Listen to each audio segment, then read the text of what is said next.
വരുവച്ചാ, ഉടനെ വരും. വരാതിരിക്കാൻ പറ്റില്ലല്ലോ.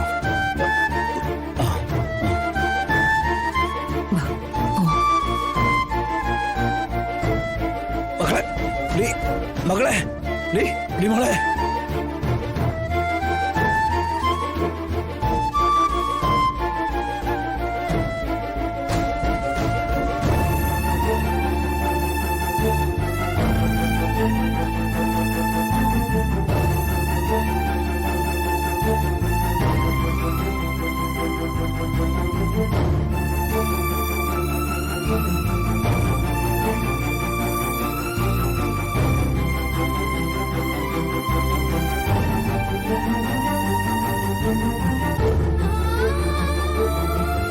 മക്കളെ മോനെ വിഷ്ണുവേ, മക്കളെ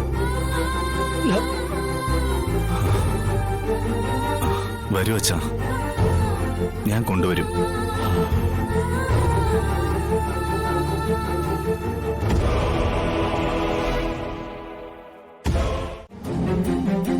ഏയ്, എത്ര നേരമായി കുറച്ച് കളി ചോദിച്ചിട്ട്? നോക്കി നിൽക്കാതെ അവിടെ കുറച്ച് സാമ്പാർ ഒഴിച്ചു കൊടുത്തു മതി. റെസ്റ്റ് കിട്ടിയ മൊബൈൽ നോക്കിക്കൊണ്ടിരിക്കും, അല്ലെങ്കിൽ പിന്നെ ആരുടെയെങ്കിലും വായി നോക്കിക്കൊണ്ടിരിക്കും. അതെ, നമ്മൾ രണ്ടുപേരും ഒരുപോലെ പണിയെടുക്കുന്നവരാ. കൂടുതൽ കൽപ്പനയൊന്നും വേണ്ട. ഇതുകൊണ്ട് തന്നെ നിന്നെ ആര് പണിക്ക് വിളിക്കാത്ത. പോയി സാമ്പാർ ഒഴിച്ചു കൊടുക്കും.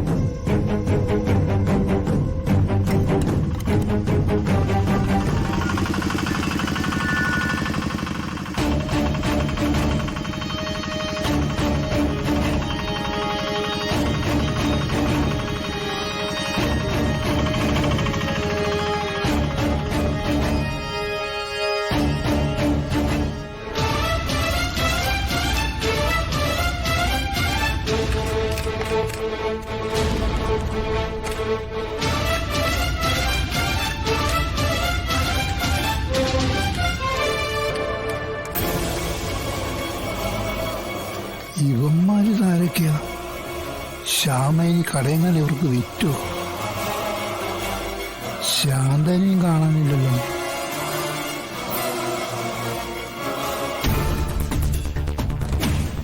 അതെ, ഇവിടെ ഒരു ചായ വേണം, മധുരം കുറച്ച്.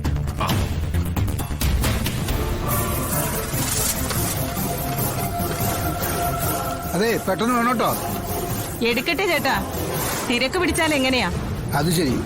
അപ്പോ നിന്റെയൊക്കെ സൗകര്യത്തിന് വേണോ ഞാൻ ഇവിടുന്ന് ചായ കുടിക്കേണ്ടത്? ഞങ്ങളുടെയൊക്കെ കൈ കഴിയുമ്പോഴേ ഞങ്ങൾ എടുത്തു തരത്തുള്ളൂ. പറ്റുമെങ്കിൽ കഴിച്ചാൽ മതി, ഇല്ലെങ്കിൽ വേറെ എവിടെയെങ്കിലും പോയി കഴിക്കാം. എന്റെ കടയിൽ പണിയെടുത്തോണ്ട് എന്നോട് വേറെ കടയിൽ പോയി ചായ കുടിക്കാൻ പറയുമോ? നീയൊക്കെ ആരടാ?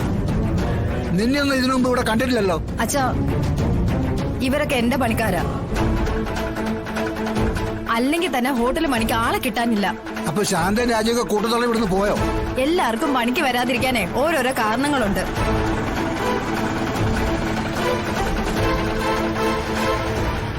എനിക്കങ്ങനെ പിന്മാറി നിൽക്കാനൊന്നും പറ്റില്ലല്ലോ. ഇവിടുത്തെ നടത്തിപ്പുകാരിയായി പോയില്ലേ. എന്നുവെച്ച് ഒരു പരിചയത്തോരെയൊക്കെ പിടിച്ച് കടയിൽ നിർത്തുക? അച്ഛാ, 1-2 ദിവസത്തെ കാര്യമുള്ളൂ. അതിനുള്ളിൽ രാജേച്ചി വരാന്ന് പറഞ്ഞിട്ടുണ്ട്. ഇവരോടും അങ്ങനെ എന്നാ പറഞ്ഞിരിക്കുന്നേ. ഞാൻ അച്ഛനെ വിളിക്കാൻ കോടതി വന്നതാ, പക്ഷെ വൈകിപ്പോയി. സമയം ആർക്കു വേണ്ടി കാത്തു നിൽക്കില്ല. സമയത്തിനൊപ്പം നമ്മളാണ് ഓടാൻ പഠിക്കേണ്ടത്. അല്ല, അച്ഛനിത് എങ്ങോട്ടാ പോകുന്നേ? ശാലിനിയുടെ അടുത്ത് പോയി കുഞ്ഞിനെ ഒന്ന് കാണണം. അത് കഴിഞ്ഞ് കുഞ്ഞിനെയും കൊണ്ട് ശാലിനിയുടെ അടുത്ത് പോകണം. അച്ഛാ,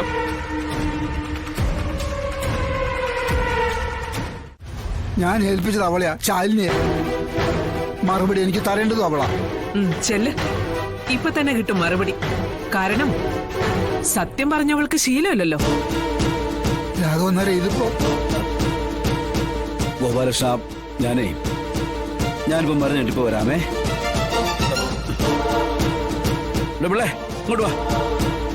ഇങ്ങോട്ട് വാടോ. ഇനി വയ്യാലേ, ഞാൻ മറന്നു പോവും. ഇങ്ങോട്ട് വാ. സത്യമ്മേ, എങ്കിലും എനിക്ക് കാര്യങ്ങൾ അറിയണം. എന്താ ഉണ്ടായത്? എങ്ങനെയാ എന്റെ കുഞ്ഞിനോട് നഷ്ടപ്പെട്ടത്? അതാണ് ഗോപാലകൃഷ്ണൻ ഞാൻ പറഞ്ഞത്, നിങ്ങൾ നിങ്ങളുടെ മകളോട് പോയി ചോദിക്കാന്. പക്ഷേ അവളെ ഒരു പെരും കള്ളിയാ. നിങ്ങൾ ഉദ്ദേശിക്കുന്നത് പോലെയുള്ള സത്യങ്ങൾ അവള് പറയുന്നത് നിങ്ങൾ കരുതണ്ട. എന്റെ മകൻ വിഷ്ണു മരിച്ചിട്ട് അതവള് നിങ്ങളോട് പറഞ്ഞോ? വിഷ്ണു മരിച്ചെന്നോ? എന്റെ മകൻ ഇപ്പൊ ജീവനോടെ ഇല്ല ഗോപാലകൃഷ്ണൻ.